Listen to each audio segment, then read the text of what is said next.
Okay, so this is the first day that Bukol is going to walk outside on a leash. We're going to use this prototype small breed Superdog heavy duty collar and the standard leash. It's very easy to adjust, and this is already adjusted to the size of Bukol's neck. We're going to put it really quick, just like that, without hesitation, and clip it on. Okay, so here we go. This is the right way to carry a puppy. My right hand is supporting the weight of his chest, and my left hand is supporting the weight of his butt. I put him down on the street. I pat him down a bit, make sure he's okay, make sure he's happy. So you can imagine how new everything is for him. New sights, new sounds, new smells. It's a whole new world for him. So what I'm gonna do is just observe him. How about how he reacts to everything? It's normal for puppies this young to be anxious about things that are happening around him since everything is new, brand new. So I'm keeping him happy as much as possible. So basically, I'm just being there for him. I'm observing how he reacts to different things. It's a bonding process, really.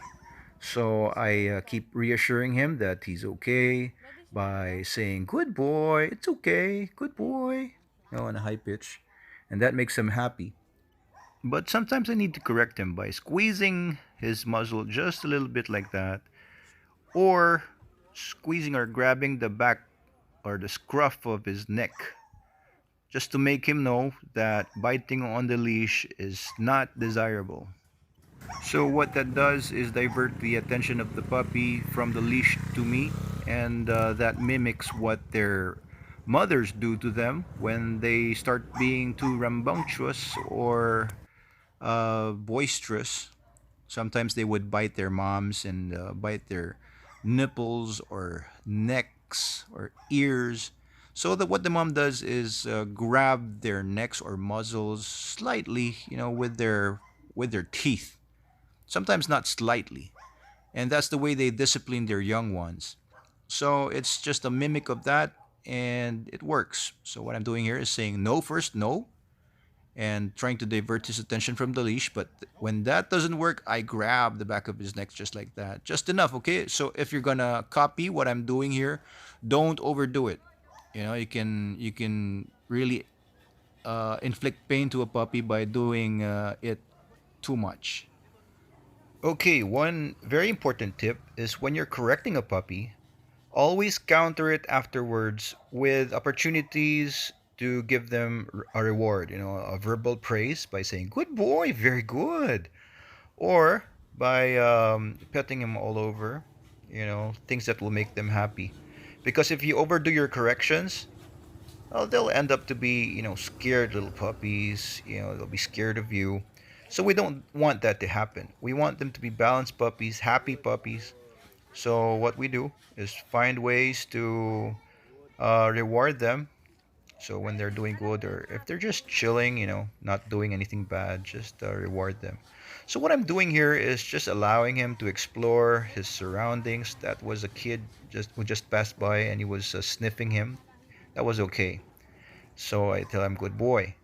But here is an incident wherein a lady comes up to me and tries to chat with me about her puppy and how her puppy died of some sort of disease. But, you know, here's a very serious tip. If you're developing your puppy to eventually become a protection dog, which Bukol will be, do not over socialize the puppy with other people. I do not want anybody who's not part of my household to be petting or befriending my puppy or my dogs. And the reason is, if you over socialize a puppy or a dog, you'll be friends with everyone, and that won't make a very good protection dog.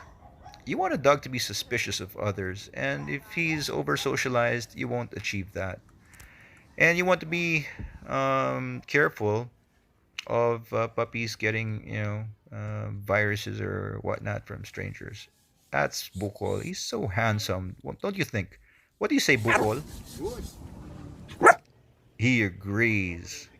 Okay, when a puppy is tired when you're walking, just like Bukol is right now, just let him chill. Don't force him to stand up when he's already tired because they're like babies, they're like little kids. Let them rest. Bukol. After he's rested, okay, okay, Bukol says Lala, he's ikaw nga. rested. Ganun, ganun mo. Okay, so we start walking again. Okay, here's another tip. Always socialize your puppies to kids, you know, because kids are harmless, basically. So I'm letting him play around with other kids, my kids or others. But for adults, I don't want my dogs to be socialized with adults who are not part of my family or part of my household. And that's just the way it is for protection dogs.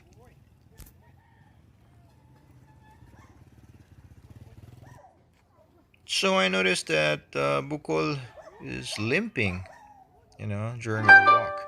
And it's probably because he's always running around inside his cage all day, slipping on the dog dish or water dish. It disappeared the day after this walk, so it's okay. He's okay. Bukol. So what I'm doing here is calling him over and rewarding him when he comes, but correcting him if he's being naughty. Okay, voice rewards are always high pitched. Good boy. Excites them, makes them happy. But when you're correcting a dog by your voice, it's always strong and it's always low Here, pitched. No, Bukol. hey, no. Here, boy. So that's the proper way of executing voice markers. So when you're teaching your dog like this, don't be shy. Don't be embarrassed of other people when you say good.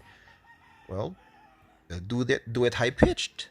If you're correcting him, saying no, hey, don't be afraid of other people. They will think that you're going crazy, especially if they're not seeing what you're doing. But it's all part of the process, and everything is training. Everything is development of your puppy. So he's experiencing a lot of new things here. He's experiencing stepping on sand, on rough surfaces, on rocky surfaces, and that's all good.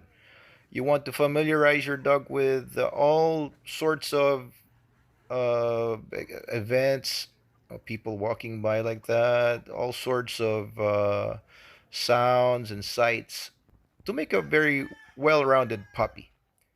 The more your puppy has experienced things, the more he's not going to be afraid of new things in the future.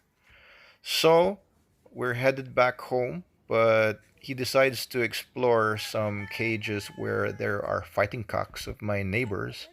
So I just let him do that. He stares at the fighting cock. He's wondering in amazement of what sort of animal that is.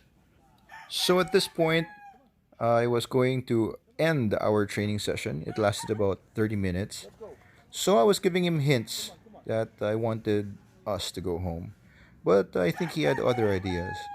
So I give him stronger and stronger hints. I tug on his leash a little bit, like that, But be careful, don't overdo this. Don't ruin the puppy's neck. I just give him enough pressure for him to know that what I'm asking him is to head my direction.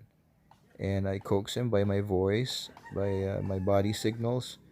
And when he does something right, when he does obey my direction, I give him positive verbal markers, saying good, very good, very good. So, especially in the beginning, we want our training sessions to be just the right amount of time, not too long. Because when the puppy is resting, that's the time his mental development happens. They dream about everything that they've learned. So, it's good to have short training sessions, and it could be in the morning and in the afternoons, or, whenever you think you have time and both of you are interested in doing it. So those are my tips for walking a puppy for the first time. I hope that you've learned something. So we have prepared many more puppy and dog videos for you. We hope that you would continue to watch our videos. Please subscribe and comment below. Thank you very much.